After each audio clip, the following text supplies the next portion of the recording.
This is the EG Zurich 350iX. And as you can see, it's sort of set up as like an around town kind of electric bike.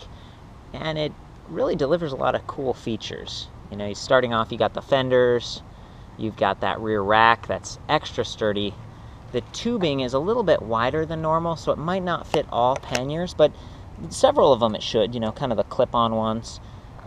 The battery is completely removable. It's got a rear light, although the light does require that you turn it on manually, like that. It's got a front light as well. Same kind of thing here. Got a switch there. But the fact that it has those from the very start is awesome. And I like that it's got these kind of city-style 700C wheels and tires. They're going to coast efficiently, they ride really smooth, and frankly, the bike feels good. It feels solid. It's a little bit bumpier than if it had suspension, and the saddle doesn't really have any bumpers or anything built in. It's kind of more standard.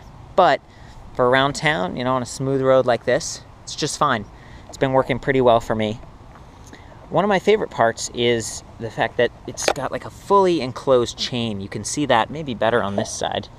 See this? So this plastic piece keeps your pants from getting dirty, but it also keeps the chain clean. And it is a chain. You can see it down in there. On the rear, instead of using a cassette, you know, where there are a bunch of rings, it uses this internally geared hub. And that's a Nexus hub with trigger shifters up here. 7 speeds to choose from, and that's pretty great. It's going to make pedaling around town easier, getting up those hills. Maybe you want to go, you know, without using the motor at all, and those gears are going to get you there. It's got kind of a band brake in the rear. Actually, no, I take that back. It's actually got a V-brake in the rear. Some of the other internally geared ones have these drum brake things, which don't stop you quite as well. This one has V-brake on the front and the rear, which is nice. And the front has this little capsule thing, and basically it softens it so you won't skid with that. That's what that's designed for. It's got the little bell and these cool ergo grips. So, you know, beautiful looking bike overall, and you know, fairly adjustable. Quick release seat, adjustable stem. It's not the kind of thing that you could do without tools, but it's gonna work all right, and it gives you some more options. I'm gonna go ahead and jump into the drive specs on this now. What we're looking at in the front is a 350 watt geared hub motor by 8Fun. Geared gives it a little bit more torque. Means it's a little bit louder, but you'll get that when we do the ride test. You can see that it's sort of wired up right through here.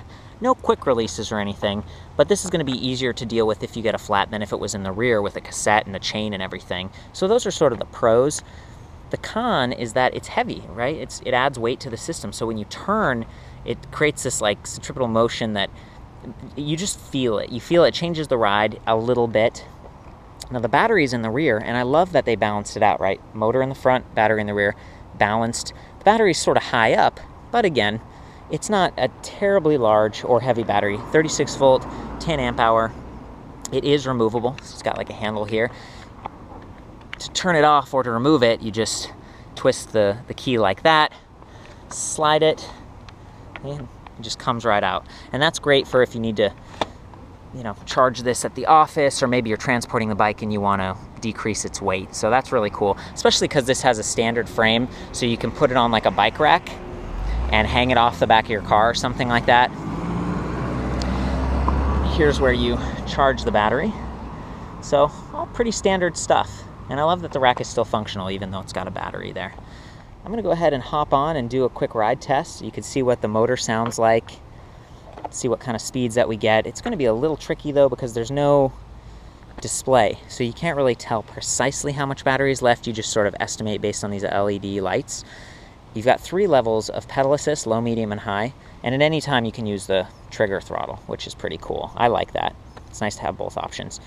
The pedal assist is controlled by a little pedal X sensor in there, and it uses 6 magnets, and it sort of tells the motor to turn on or off. It's a little jerkier than some of the other options, but it kind of gets the job done, and it keeps this bike more affordable. Nice kickstand as well. You know, this plastic pedals. So, you know, it works all right, and I do love that the wires are integrated. So this is sort of an in-between bike in terms of just the quality and purpose-built design. I'm gonna go ahead and hit that throttle. Whoa, boy.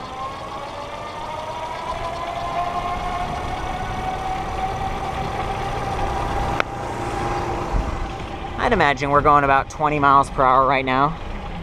You can see the ride position's pretty good. You know, I'm a little bit more forward, but it's not terribly aggressive. There's that throttle.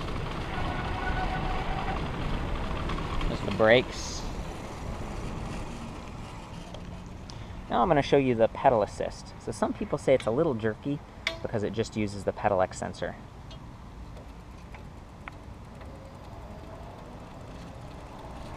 So we're on low. Not too bad. That's pretty smooth. Oh, now it's picking up. I just changed it to high.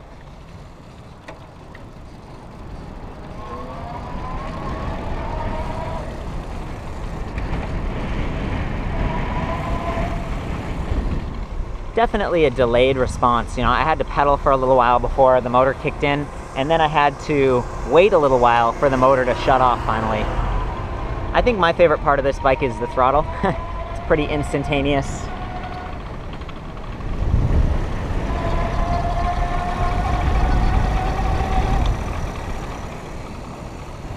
Woohoo! So that's the EG Zurich. For more on this and other electric bikes, I'll see you back at ElectricBikeReview.com.